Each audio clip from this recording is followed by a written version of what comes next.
Hi friends, ഇന്ന് നമുക്ക് bread കൊണ്ടൊരു 4 മണി പലഹാരം തയ്യാറാക്കാം. ഇതൊരു വെറൈറ്റിയാണ്. ഞാൻ കുറച്ച് ബ്രെഡ് എടുത്തിട്ടുണ്ട്.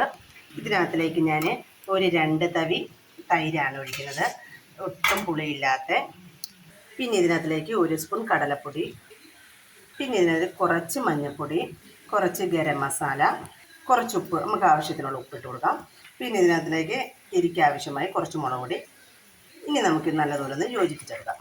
ഇതിനകത്തിലേക്ക് വെള്ളമൊന്നും ചേർക്കരുത്. നല്ലപോലെ കടലമാവിട്ട് കട്ട പിടിക്കുന്നുണ്ട്, അത് നല്ലപോലെ ഒന്ന് ഉടച്ചെടുക്കാം. ഇനി നമുക്കൊരു തവ അടുപ്പത്ത് വെക്കാം, കുറച്ച് നെയ്യ് ഒഴിച്ചു കൊടുക്കാം. ഇനി നമ്മുടെ മാവിനകത്തോട്ട് നമ്മുടെ ബ്രെഡ് ഇട്ട് കൊടുക്കാം. ഇനി നമ്മുടെ തവയ്ക്കകത്തോട്ട് വെച്ച് കൊടുക്കാം. അങ്ങനെ നമുക്ക് 2 എണ്ണം വെച്ചെടുക്കാം. ഇനി നമുക്കിതൊന്ന് തിരിച്ചിട്ട് കൊടുക്കാം. കണ്ടോ, നമുക്കിങ്ങനെ തിരിച്ചിട്ട് കൊടുക്കും. അങ്ങനെ നമ്മുടെ ബ്രെഡ് കൊണ്ടുള്ള 4 മണി പലഹാരം ഇവിടെ റെഡി ആയിട്ടുണ്ട്. എല്ലാവരും ഇത് ട്രൈ ചെയ്യണം.